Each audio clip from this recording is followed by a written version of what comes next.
لکھوں کا کروڑا شکر اور احسان ہوا کہ ہماری زندگی میں رمضان المبارک کا مہینہ آیا۔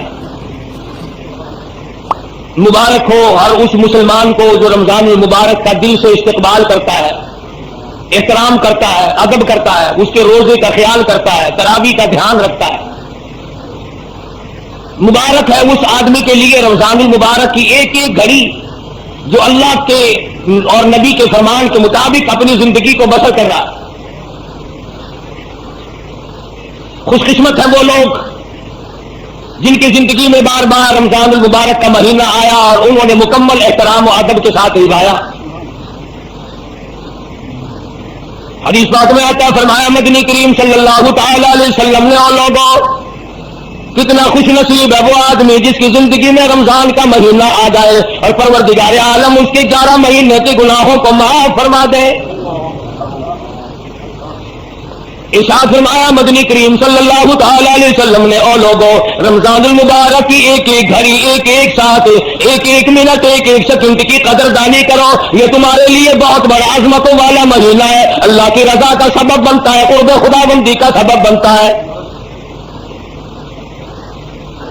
ارشاد فرمایا محمد عربی صلی اللہ تعالی علیہ وسلم نے، او لوگوں رمضان المبارک کا مہینہ اتنا فضیلتوں والا مہینہ ہے کہ ہر رمضان ہر مہینے کے مقابلے میں اتنی زیادتی کر دی جاتی ہے، دوسرے مہینوں میں کوئی ایک نفل ادا کرے اس کو نفل کے برابر درجہ ملتا ہے، ثواب ملتا ہے۔ ارشاد فرمایا کالی کملی والے محمد عربی صلی اللہ تعالی علیہ وسلم نے، او لوگوں جس نے رمضان میں نفل ادا کیا اتنا بڑا ثواب ملتا ہے گویا فرض ادا کیا۔ ارشاد فرمایا مدنی کریم صلی اللہ تعالی علیہ وسلم نے، نفل کو 70 گنے بڑھا دیا جاتا ہے، فرائض کو 70 گنا بڑھا دیا جاتا ہے، نیکیوں میں اضافہ کر دیا جاتا ہے۔ دوسرے دنوں میں ایک مرتبہ سبحان اللہ کہو، ایک مرتبہ سبحان اللہ کہنے کا ثواب ملے گا۔ آج رمضان کے مہینے میں ایک مرتبہ سبحان اللہ کہو، نامہ اعمال میں 1,00,000 مرتبہ کہنے کا ثواب لکھا جائے گا۔ ارشاد فرمایا مدنی کریم صلی اللہ تعالی علیہ وسلم نے، دوسرے دنوں میں قرآن مجید کی ایک آیت تلاوت کر تجھے 10 نیکیاں ملیں گی، 10 درجے بلند ہوں گے، 10 گناہ معاف کر دیے جائیں گے۔ لیکن رمضان المبارک کا مہینے کی برکت سے 27 گنا ہر ثواب کو بڑھا دیا جاتا ہے۔ مدنی کریم صلی اللہ تعالی علیہ وسلم نے شعبان کی آخری تاریخ میں صحابہ کرام کو جمع فرمایا اور فرمایا، او لوگوں اور میرے قریب ہو جاؤ، تم پہ ایک بہت بڑا مہینہ آنے والا ہے، بڑا برکتوں والا ہے، بڑا رحمتوں والا مہینہ ہے، بڑا ہی خیر و برکت کا مہینہ ہے، نیکیاں اس میں بڑھا دی جاتی ہیں، گناہ معاف کر دیے جاتے ہیں۔ ارشاد فرمایا مدنی کریم صلی اللہ علیہ وسلم نے، او لوگوں اس مہینے میں روزہ رکھو، رات کو تراویح اور قیام کیا کرو۔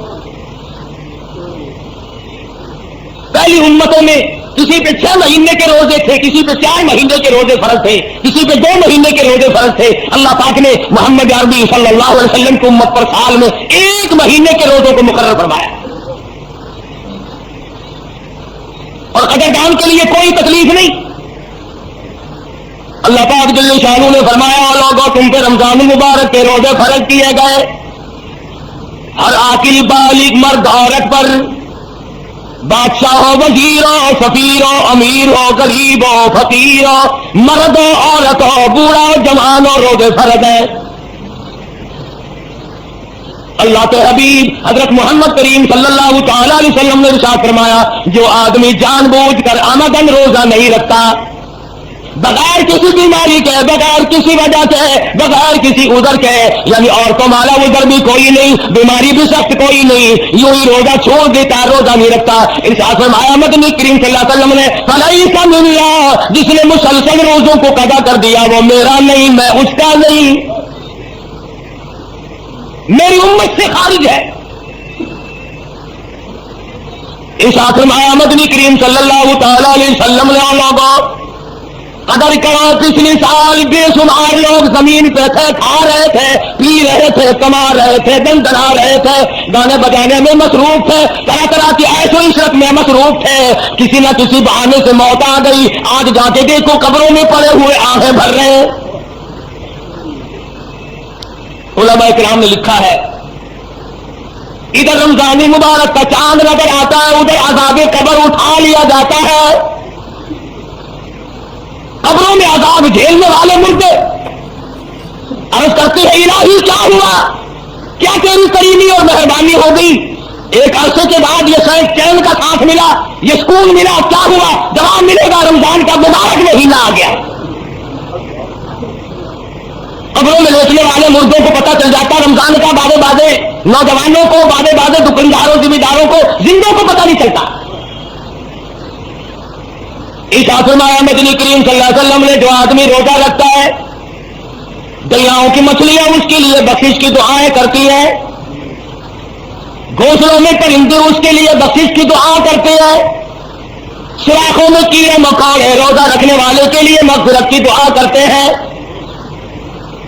اس آخر مدنی کریم صلی اللہ علیہ وسلم نے عرش عظیم اٹھانے والے، کندھوں پہ اللہ کا عرش اٹھانے والے فرشتے روزہ دار کے لیے بخشش کی دعا کرتے ہیں۔ اللہ تعالیٰ خود فرماتے ہیں روزہ میرے لیے اور میری ذات اس کے بدلے میں ہے۔ کیوں؟ اس لیے نماز پڑھو دوسرا آدمی دیکھ رہا ہے، جہاد کرو دوسرا آدمی دیکھ رہا ہے، زکات دو دوسرا آدمی دیکھ رہا ہے، حج کرو دوسرا آدمی دیکھ رہا ہے، تلاوت کرو دوسرا آدمی دیکھ رہا ہے۔ اللہ پاک نے فرمایا روزہ ایسی مخصوص عبادت ہے، تیرے پیٹ میں آگ لگی ہوئی ہے، گلے میں خشکی آئی ہوئی ہے، زبان سے کانٹے جمے ہوئے ہیں اور منہ میں پانی لیے بیٹھا ہے، لیکن گلے کو گھونٹ رکھا، کوئی قطرہ پانی کا نیچے نہ چلا جائے۔ اللہ پاک فرماتے ہیں کوئی دیکھنے والا نہیں، منہ میں پانی ہے مگر اندر نہیں جانے دیتا، اس لیے کہ میرے رب نے منع کر دیا۔ فرمایا مجھے اپنی کبریائی کی قسم، تو میری وجہ سے، میرے کہنے کی وجہ سے، میرے فرمان کی وجہ سے، میرے حکم کی وجہ سے تو حلق کے نیچے پانی نہیں جانے دیتا، مجھے اپنی کبریائی کی قسم میں تجھے جہنم میں نہیں جانے دوں گا۔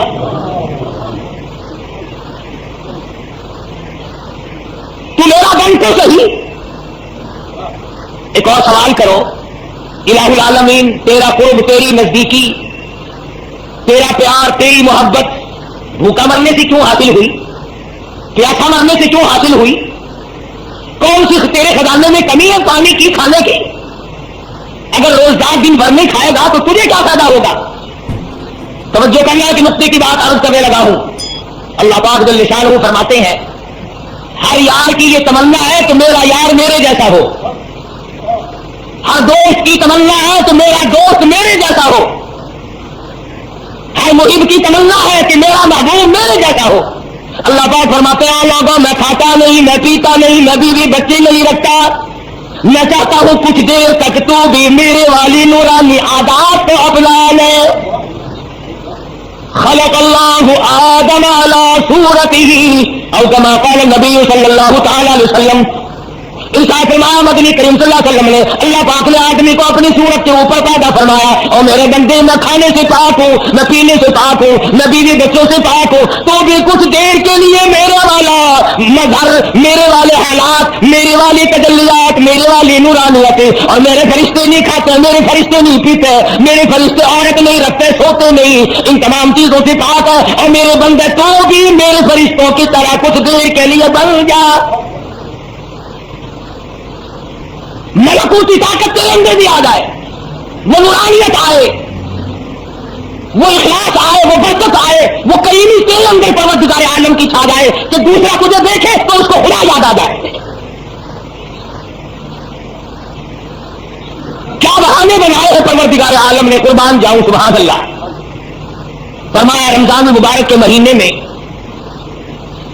اللہ پاک نے سارے آسمان کے جتنے آسمانی کلام ہیں سب کو رمضان میں اتارا۔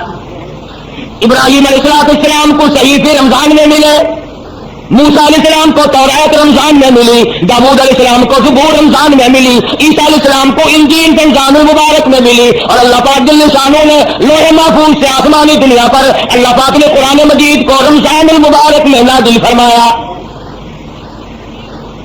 کلام الہی کو خاص طور سے مناسبت ہے رمضان المبارک کے مہینے کو۔ امام شافعی رحمۃ اللہ علیہ ہر رمضان میں 61 قرآن کریم ختم فرمایا کرتے تھے، 61 قرآن ختم کرتے تھے امام شافعی رحمہ اللہ۔ اللہ والا آدمی ہے، انسان ہے، بیوی بچوں والا ہے، ایک ختم ہر رات میں اور ایک پورا ختم دن میں اور ایک تراویح میں 61 قرآن ختم فرماتے تھے۔ امام اعظم امام ابو حنیفہ رحمۃ اللہ علیہ کے بارے میں بھی یہی آتا ہے کہ 61 کلام قرآن کریم ہر رمضان میں ختم فرمایا کرتے تھے. کیسے کمائی والے لوگ تھے.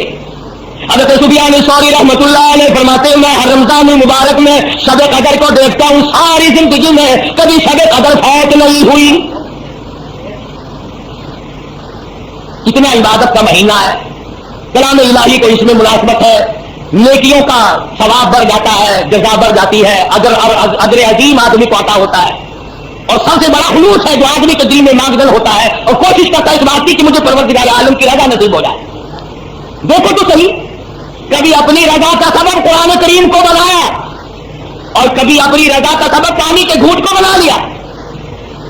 فرمایا تو روزہ رکھ اور دوسرے کا روزہ افطار کرا, جتنا اس روزدار کو ثواب ملے گا اتنا تیرے نامے اعمال میں لکھ دیا جائے گا. ایک آدمی نے اگر 100 آدمیوں کا روزہ افطار کرایا تو گویا ایک اس نے خود رکھا اور 100 آدمیوں کا افطار کرا دیا, گویا کہ اس نے 101 روزہ ایک دن میں رکھ لیا. اور افطار کرنے والے کرنے والے کی روزے سے کوئی کمی نہ کی جائے گی. صحابہ کرام نے عرض کیا یا رسول اللہ ہمارے ماں باپ آپ سے قربان ہو جائیں صلی اللہ علیہ وسلم, ہم میں سے اتنی طاقت اتنی وسعت کہاں ہے کہ ہم ہر آدمی کو پیٹ بھر کے کھانا کھلائے. تو حضور صلی اللہ علیہ وسلم نے فرمایا یہ تو ایک کھجور کے دانے پر, ایک لسی گھونٹ پر, ایک گھونٹ لسی پر پانی پلانے پر اللہ پاک اجر عطا فرما دیتے ہیں. اللہ کا دربار کھلا ہے, اللہ پاک نے جنت کے دروازے کھول دیے, جہنم کے دروازے بند کر دیے. قبر والوں کو بھی فرمایا آ جاؤ میرے رمضان کی برکتوں سے مالا مال ہو جاؤ. اب اگر ہم لوگ خود ہی نہ مانگیں اور خود ہی نہ کچھ کریں تو پھر اس میں ہمارا قصور ہے. اسی کو کہتا ہے یہ گلی ہے کس رقیب کی, یہ گلی ہے کس رقیب کی اور کیا کام ہے اقربا, جب تیرا ہی جینا چاہے تو بہانے ہے ہزار. جب آدمی کو کچھ کرنا نہ ہو پھر بیمار بن جاتا ہے, پھر اسے تلاش کرتا پھرتا ہے, اسے یہ معلوم نہیں اللہ کا غضب اگر جو اس میں آ گیا میرے عذر معذور کا کچھ نہیں بنے گا, برباد کر دیا جائے گا. فرمایا ایسا بیمار جس کے تندرست ہونے کی امید نہ ہو اس کی طرف سے فدیہ دیا جا سکتا ہے, اس پر عذر نہیں, ورنہ ہر آدمی پر عذر فرض ہے. ماں سوا اس عورت کے جو مینٹلی کورس میں مبتلا ہو جائے یا زچگی میں مبتلا ہو جائے یا کوئی ایسا عذر یا بیماری ایسی آ جائے جو بے ہوش ہو جائے اور جان کا خطرہ پڑ جائے, اس کے علاوہ روزہ چھوڑنا قطعاً جائز نہیں. یہ جو لوگ کھلے بندے کھاتے پھرتے رہتے ہیں, حضور صلی اللہ علیہ وسلم نے ان لوگوں کے لیے بڑی وعید فرمائی. فرمایا فلیس منا, وہ میرا نہیں, میں اس کا نہیں. اور فرمایا رمضان والقرآن یشفعان الی یوم المیزان, او کما قال النبی صلی اللہ علیہ وسلم, لوگوں رمضان قرآن سفارشی بنیں گے قیامت کے دن. رمضان بھی قرآن بھی یہ دونوں چیزیں قیامت کے دن سفارشی بنیں گے, شفاعت کریں گے آدمی کے لیے. حضرت محمد رسول اللہ صلی اللہ علیہ وسلم نے فرمایا. ایک حدیث میں ہے قیامت کا خوفناک منظر, ہوش ربو گھڑی, اتنے حالات تباہ تو نیچے زمین تب تب کر تانبا بن گئی, ہر آدمی اپنے اپنے پسینے میں ڈوبا ہوا ہے, غلط ہے, نفسی نفسی کا عالم ہے, کوئی کسی کا پرسان حال نہیں, کوئی کسی کا پوچھنے والا نہیں. خدا کی روبرو جب دن قیامت کا بتا ہوگا تو اس دن باپ بیٹے کا نہ بیٹا باپ کا ہوگا, نہ ہمشیرہ برادر کی نہ زوجہ اپنے شوہر کی. وہ ایسا ہی وقت ہوگا بھائی بھائی سے جدا ہوگا, ستارے زمین پہ گر پڑیں گے, آسمان چیرتا پھٹتا زمین پہ آ پڑے گا, سارا نظام برباد ہو جائے گا. ایسے وقت میں بھی عرش عظیم کی چھاؤں میں, عرش عظیم کے سائے میں, اور کوئی سایہ نہیں, کوئی چھاؤں نہیں, کسی جگہ نہیں, درخت نہیں, کوٹھی نہیں, بنگلہ نہیں, دیوار نہیں, دروازہ نہیں, سایہ نہیں, چھاؤں نہیں, مشرق سے مغرب تک سایہ کوئی نہیں, کوئی نہیں, ایک اللہ کے عرش کے سوا کوئی سایہ نہیں. اور اس سائے میں, اس چھاؤں میں دسترخوان بچھا ہوا ہے, کچھ آدمی کھانا کھا رہے ہیں, دعوت کھا رہے ہیں, دسترخوان لگا ہوا ہے, کچھ آدمی کھانا کھا رہے ہیں, فرشتے کھلا رہے ہیں. یہ قیامت کی تباہی بھگتنے والے لوگ کہیں گے راجی یہ کون ہے, یہ کون خوش نصیب لوگ ہیں آج اس تباہی کے دن میں, اس بربادی کے دن میں, اس تکلیف کے دن میں آنکھوں سے لہو بہ گیا, دماغ بہ بہ کر ناکوں کے ذریعے بہ نکلا, یہ آج بھی دعوتیں اڑا رہے ہیں یہ کون ہے. اللہ پاک کی طرف سے جواب ملے گا تم کھایا کرتے تھے, یہ روزہ رکھا کرتے تھے, تم سویا کرتے تھے, یہ تراویحوں میں میرا قرآن پڑھا کرتے تھے, تم فلم اور تھیٹر تماشے, تم بکواس بازی میں زندگی برباد کیا کرتے تھے, یہ میرے محبوب کی ذات اقدس ہے درود پاک پڑھا کرتے تھے. آج میں نے ان کی مہمانی کی ہے, ضیافت کی ہے, دعوت کی ہے, میری ان کی پہلی ملاقات ہے. آج میں خدا دعوت کرنے والا ہوں اور یہ روزہ رکھنے والے میرے بندے دعوت کھانے آئے ہیں. اندازہ لگا میدان حشر ہو, تباہی کا منظر ہو, پسینوں پہ پسینے ہو, لوگ ڈوبے ہوئے ہو اپنے پسینوں میں, اور اس دن خداوند عالم جل شانہ اپنی مہربانی اور اپنی بندہ نوازی سے کچھ مرد کچھ عورتوں کو دعوت کھلا رہے ہو. خدا کی قسم پینے والا تیرا منہ ہو, پلانے والے فرشتے ہو. دسترخوان لگا ہوا ہے اللہ کے عرش عظیم کے سائے میں. ہر نیکی اللہ کے یہاں ادھار نظر آتی ہے, پروردگار عالم کے یہاں محفوظ ہے, اس کا بدلہ اس کی جگہ ضرور ملے گی. ارشاد امام مدنی کریم صلی اللہ تعالی علیہ وسلم نے اعلیٰ قیامت کے دن بعد آدمیوں کے منہ سے کستوری کی خوشبو آئے گی. بے شمار لوگ کہیں گے الہی میدان محشر مہک اٹھا, میدان حشر خوشبو سے مہک اٹھا, سارے فضا مہک اٹھی, معطر ہو گئی, یہ کون لوگ ہیں؟ جواب ملے گا یہ وہ ہے جنہوں نے ساری عمر میں کبھی روزے قضا نہیں کیے, روزے رکھے تمام عمر. اللہ پاک نے ان روزوں کی برکت سے ان کے منہ میں اتنی خوشبو رکھی, کستوری قربان کر دی جائے, مشک عنبر قربان کر دیا جائے. اور ارشاد فرمایا محمد عربی صلی اللہ علیہ وسلم نے روزے دار کے منہ کی بھبک, منہ کی بدبو اللہ کے نزدیک کستوری سے زیادہ پیاری ہے. خداوند عالم کے نزدیک روزدار کے معدے کی خالی ہونے کی وجہ سے جو منہ میں بھبک پیدا ہو جاتی ہے, بدبو پیدا ہو جاتی ہے, اللہ کے نزدیک اس کی قدر و منزلت کستوری سے زیادہ, مشک عنبر سے زیادہ. اس لیے ایک ایک گھڑی, ایک ایک ساتھ برکتوں والی اللہ نے جس کو توفیق عطا فرمائی وہ دن کو بھی کماتے ہیں, رات کو بھی کماتے ہیں. ارشاد فرمایا مدنی کریم صلی اللہ تعالی علیہ وسلم نے دو وقت بڑے خوشی کے ہیں, جو مانگو وہی مل جائے.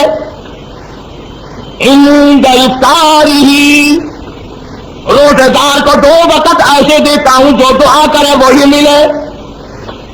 مگر ہم لوگ بڑے بد نصیب ہیں, جو ٹائم مانگنے کا ہے اس وقت مانگتے ہی نہیں. اور کسی آدمی نے وظیفہ پڑھا تھا نا سونا بنانے کا, ساری رات وظیفہ پڑھا, سونا بن جا, سونا بن جا, سونا بن جا. جب ٹائم آیا غصے میں آ کے کہنے لگا پتھر ہی بن جا, وہ پتھر بن گیا. ہم لوگ سارا دن تو روزہ رکھتے بتایا پروردگار عالم کا دریا کرم بہ رہا ہے, اس میں غوطہ لگا کر اللہ سے معافی مانگنے کا وقت آیا تو بھول گئے. رواجی نہیں, روزہ افطار کرنے سے پہلے دعا کا وقت ہے. عموماً یہ وقت ضائع ہو جاتا ہے. مسجد میں روزہ افطار کرنے والے کا بھی, گھر میں روزہ افطار کرنے والے کا بھی, ارے یہ گلاس لائیو, یہ بانٹنے کا وقت آیا, پروردگار عالم کا دریا کرم بہ رہا ہے, اس میں غوطہ لگا کر اللہ سے معافی مانگنے کا وقت آیا تو بھول گئے. رواجی نہیں, روزہ افطار کرنے سے پہلے دعا کا وقت ہے. عموماً یہ وقت ضائع ہو جاتا ہے. مسجد میں روزہ افطار کرنے والے کا بھی, گھر میں روزہ افطار کرنے والے کا بھی, ارے یہ گلاس لائیو, یہ بالٹی اٹھائیو, یہ برف توڑنا, یہ چینی ملانا اس میں, یہ نیمبو ذرا بھی توڑنا جلدی, جو کرتے کرتے تھا کر روزہ کھلا, بسم اللہ اللہ اکبر, چل بھائی. مانگنے کا وقت ضائع کر دیا, کھو دیا مانگنے کا وقت. اس لیے گرمی کا رمضان ہے, بڑی محنت کا روزہ. گزارش کروں گا مرد عورتوں سے شام کو 5 منٹ پہلے سارے دھندے چھوڑ کے بیٹھ جائے, سارا گھر بیٹھ جایا کرو، بال بچوں کو ساتھ بٹھایا کرو، معصوم بچوں سے دعا منگوایا کرو، آمین کہلوایا کرو، اپنی حاجتوں کا سوال کیا کرو، اپنی بیماری کی شفا کی دعا مانگو، اللہ پاک کے حضور میں قبر کے عذاب سے پناہ مانگو، موت کی تلخی سے پناہ مانگو، اثر کی بربادی سے پناہ مانگو، کاروبار میں برکت کی دعا مانگو، روزی رزق میں برکت کی دعا مانگو، روزہ افطار کرنے کے وقت لوگوں کو پہچان ہی نہیں ہے، ضائع کر دیتے ہیں اپنے وقت کو جو کام کا وقت ہے، صبح کا وقت ہے۔ اور ایک اور گزارش کر دوں، جیسے رمضان میں نیکی کا درجہ بڑھ جاتا ہے، گناہ بھی زیادہ بڑھ جاتا ہے۔ اگر رمضان میں نماز نہیں پڑھو گے 70 گنا عذاب زیادہ ہوگا۔ جماعت کی نماز اگر رمضان المبارک میں ادا کرو گے تو علماء نے لکھا ہے کہ 27 لاکھ تک ثواب بڑھا دیا جاتا ہے۔ خدا کی قسم، اللہ تو تجھے اتنا دینے آیا ہے اس مہینے میں، وہ تو تجھے اتنا دینے کا پروگرام بنایا جاتا ہے تو تیری جھولی بھر جائے۔ اب یہ مسواک ہے نا، لکڑی 3 دفعہ اس طرف کو لکڑی منہ میں پھیر دے، لکڑی منہ میں پھیرنا ہے اور کیا، اور 3 مرتبہ اس طرف منہ میں لکڑی کو پھیر دے، تیری نماز کا درجہ 27 گنا زیادہ ہو گیا۔ منہ میں لکڑ گھمانے سے 27 گنا ثواب بڑھ گیا نماز کا۔ اور پھر جتنا اس میں اخلاص ہوگا، جتنی اس میں اللہ پاک نے آج بھی انکساری اور خشیت رکھی ہوگی اور توبہ استغفار کا مادہ رکھا ہوگا، اتنا ہی اس میں بڑھاوا ہوتا چلا جائے گا۔ ایک نیکی 70 نیکیوں کے برابر۔ ایک پیسہ اللہ کے نام پہ صدقہ کر، خیرات کر، اللہ کی راہ میں دے، گویا کے دوسرے دنوں میں 700 پیسے دیے، 700 گنا بڑھا دیا جاتا ہے دوسرے مہینوں کے مقابلے میں رمضان مبارک کے مہینے میں خیرات وغیرہ۔ کتنا بڑا انعام، کتنی بڑی کریمی۔ اور ارشاد فرمایا محمد عربی صلی اللہ علیہ وسلم نے کہ 4 کام کثرت سے کرو اس مہینے میں۔ توجہ کریں بھائی، پلے دان کے لے جائیں مرد عورت، انشاءاللہ قبروں میں دعائیں دو گے تو بدلہ ملے گا۔ اللہ پاک ہم سب کا کامل ایمان کو خاتمہ بالخیر فرمائے اور ہم سب کے ماں باپ کی بخشش فرمائے۔ خدا کی قسم، موت کے وقت تمہیں یاد آئیں گی یہ باتیں کہ رب العالمین نے تجھے کتنا نوازا، کتنی تجھ پہ مہربانی فرمائی، کتنا بڑا تجھ پہ کرم فرمایا، نفل بڑھائے، فرض بڑھائے، قرآن کی تلاوت کا ثواب بڑھا دیا، درود شریف کا ثواب بڑھا دیا۔ اور یہ فرمایا کہ یہ جو روزے ہیں یہ میری ملاقات کا سبب بنیں گے، روزہ رکھنے والے کو میرا دیدار ہوگا۔ اور ایک حدیث میں آتا ہے کہ جب اللہ پاک اپنے بندے کو اپنے دیدار سے نوازے گا، اپنی ذات کی زیارت سے نوازے گا، اور محبوب اپنے بندوں کو جب دیدار کرائے گا تو لوگ کہیں گے الہی سب سے بڑی نعمت تو یہ تھی، حور و غلمان اور جنت، یہ تمام چیزیں اس نعمت کے سامنے کچھ وقت ہی نہیں رکھی، کوئی حقیقت ہی نہیں ان تمام چیزوں۔ تو اللہ والوں نے اس مہینے کی بڑی قدر کی۔ شاہ عبد الرحیم صاحب رائے پوری رحمۃ اللہ علیہ پورے رمضان کے مہینے میں 2 چپاتیاں کھائیں، پہلے رمضان سے لے کر آخری رمضان تک پورے رمضان میں 2 روٹیاں کھائی، 2 چپاتیاں کھائی۔ مولانا عبد القادر صاحب رائے پوری رحمۃ اللہ علیہ کر دیا حضرت جی کمزوری آ جائے گی، نقاہت آ جائے گی، ضعیفی کھا جائے گی، کچھ نہ کچھ کھا لیا کرو۔ فرمانے لگے مولانا رات کو بھی، دن کو بھی، صبح بھی، شام بھی، ہر وقت قرآن کریم کی تلاوت کرتا ہوں، کلام پاک کی تلاوت کرتا ہوں، اور مولانا میرے منہ میں جنت کے میووں اور پھلوں کا مزہ آتا رہتا ہے۔ دنیا ہی میں میرے منہ میں جنت کے پھلوں کا مزہ آتا رہتا ہے، میں تو دنیا ہی میں جنت کے میوے کھاتا رہتا ہوں۔ اس قدر برکت والا ہے رمضان اور اس قدر برکتوں والا ہے قرآن۔ خدا کی قسم، قرآن سے یاری لگا کے تو دیکھ لی تجھے کہاں پہنچائے گا۔ علماء کرام نے لکھا ہے کہ جب آدمی صبح و شام کی پہچان کرتا ہے رمضان کی وجہ سے، ہاں افطار کے وقت اور صبح سحر کے وقت کی پہچان خاص طور سے پیدا کیا کرو، پہچان کیا کرو۔ ہم بڑی کوشش کرتے ہیں، پوسٹر بھی چھپوایا، اعلان بھی کراتے ہیں، 16 گھنٹے کا روزہ اگر تم نے 2-4 منٹ کی وجہ سے برباد کر لیا تو کیا ہاتھ آیا؟ وقت پہ کھاؤ، وقت پہ پیو، یوں ہی خام خواہ بے وقت 2 گھونٹ پانی پی کر اپنے روزے کو برباد کرنا، یہ کوئی عقل مندی ہے؟ ایک اور گزارش کروں گا، یہ باتیں لاؤڈ اسپیکروں کے بولنے والے ملا انبن لوگوں کا روزہ خراب کرتے ہیں، ٹائم ختم ہو چکا ہوتا ہے، 20 منٹ 25 منٹ بتاتے ہیں، میں نے غور کیا اس مسئلے پر, میں یہ سمجھاؤں کہ جس ملا کی روٹی اور لسی نہیں پہنچتی وہ تو دوپہر تک روزے کا وقت باقی رکھے گا. خدا کے لیے پہلے ان کو پہنچایا کرو پھر خود کھایا کرو تاکہ تمہیں یہ صحیح ٹائم تو بتا دیں. یا اپنا روزہ بھی خراب کرتے ہیں, تیرے روزے کا بھی خراب کرتے ہیں جان بوجھ کر. ادھر اعلان کرتے رہتے ہیں, ادھر دروازے کی طرف دیکھتے رہتے ہیں کھاتا نظر آیا کہ نہیں, لکھی بھی بالکل آندھی پئی ہے کہ نہیں, دیکھنا ہوتا وہ آیا جب وہ نظر آیا. بڑی ذمہ داری کی بات ہے. اگر ایک آدمی کا روزہ کسی کی وجہ سے خراب ہو گیا, خدا کی قسم جہنم کا سبب بن سکتا ہے. کسی کی نماز میں خراب کرو, کسی کا روزہ خراب نہ کرو. اس لیے فرمایا کہ اگر بادل ہو اگر ہو تو تحقیق کرو, مشورہ کرو, تلاش کرو, تمام چیزوں کو ملا کر کے رکھو اور کوشش کرو اس بات کی کہ روزہ خراب نہ ہونے پائے. مدنی کریم صلی اللہ تعالیٰ علیہ وسلم کو 4 چیزوں کی کثرت کیا کرو رمضان مبارک کے مہینے میں. پلے باندھ لو, یاد کر لو, عورتیں بھی, مرد بھی, امیر بھی, غریب بھی, چھوٹے بھی, بڑے بھی. فرمایا ہر وقت, ہر آن, ہر گھڑی, ہر لمحہ چلتے پھرتے, اٹھتے بیٹھتے, کاروبار کرتے, زمین کا کام کرتے, دفتر میں کام کرتے, لا الہ الا اللہ, لا الہ الا اللہ, لا الہ الا اللہ محمد رسول اللہ. فرمایا جب میرا بندہ روزہ دار ہو کر لا الہ الا اللہ کا ورد ادا کرتا ہے, میرا عرش عظیم ہلنے لگ جاتا ہے. کوئی مشکل وظیفہ نہیں, اتنا آسان ہے. برتن بھی مانگتی رہو, لا الہ الا اللہ بھی پڑھتی رہو, کپڑے بھی دھوتے رہو اور لا الہ الا اللہ بھی پڑھتے رہو, کپڑے سیتے بھی رہو, پھول بھی نکالتے رہو, دفتر کا کام بھی کرتے رہو, استغفر اللہ بھی پڑھتے رہو. حضور نے فرمایا 4 کام کرو, ایک پہلے کلمے کا ورد بناؤ. اتنا زبان عادی ہو جائے کہ سوچتے ہوئے بھی تیری زبان سے لا الہ الا اللہ نکلے. میں نے اپنی زندگی میں ایک آدمی کو دیکھا ہندوستان میں, میں بچہ تھا, وہ داڑھی والا تھا, پڑھتے تھے مدرسے میں.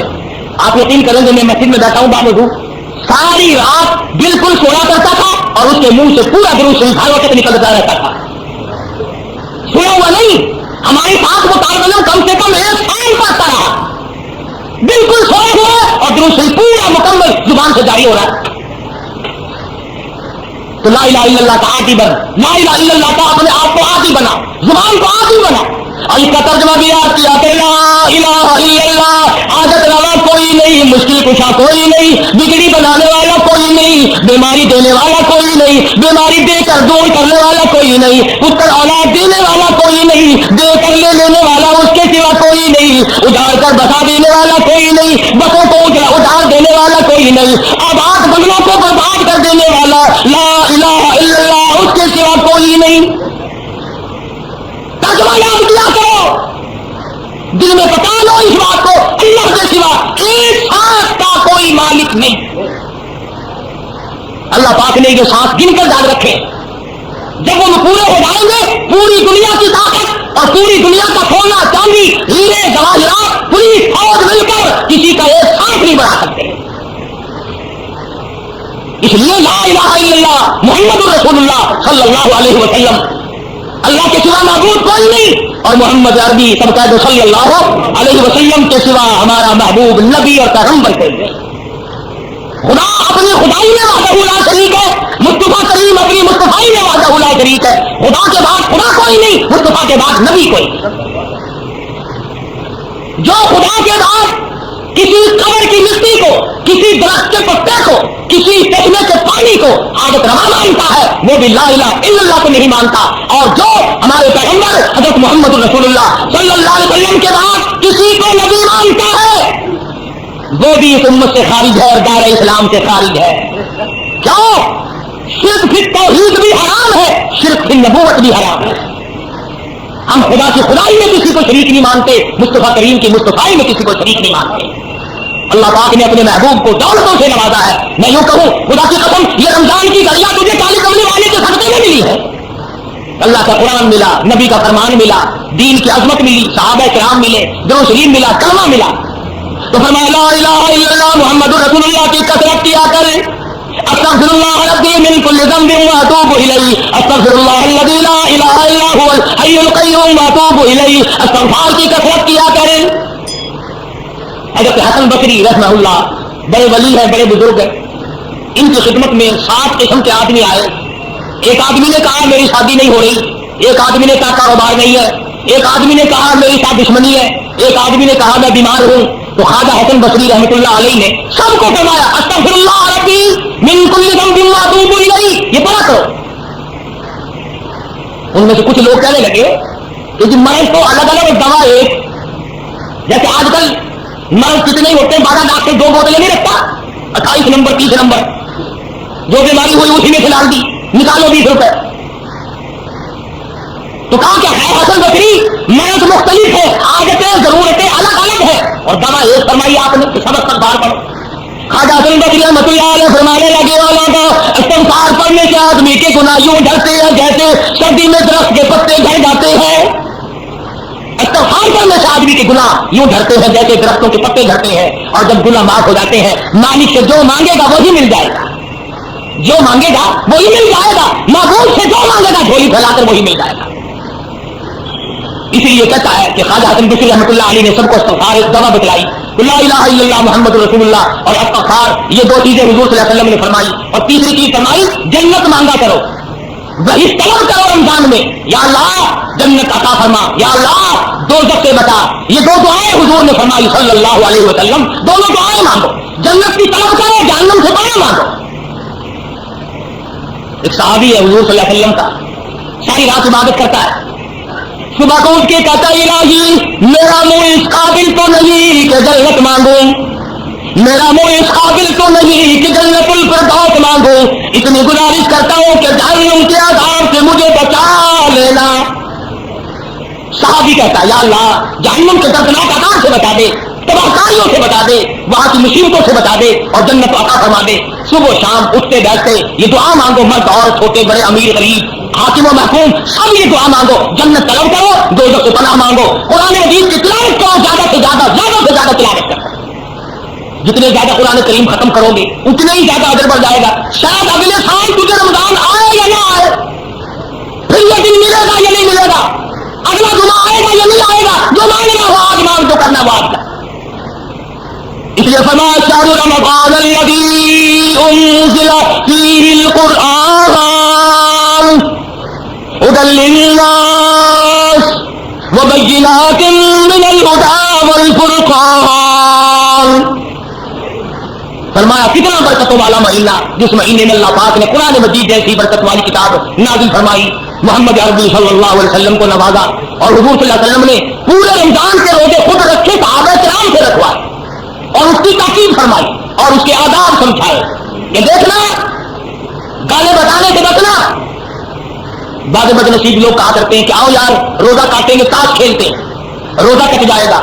ابو داؤد شریف میں حدیث موجود ہے جس آدمی نے تاش کھیلا حضور کا فرمان ہے گویا جتنی دیر تک وہ تاش کھیلتا رہا گویا خنزیر کے لہو میں اپنے ہاتھوں کو ڈبوئے بیٹھا رہا. میرے تیرے نبی حضرت محمد کریم صلی اللہ علیہ وسلم کا فرمان ہے جو آدمی تاش کھیلتا اس کے سلام کا جواب دینا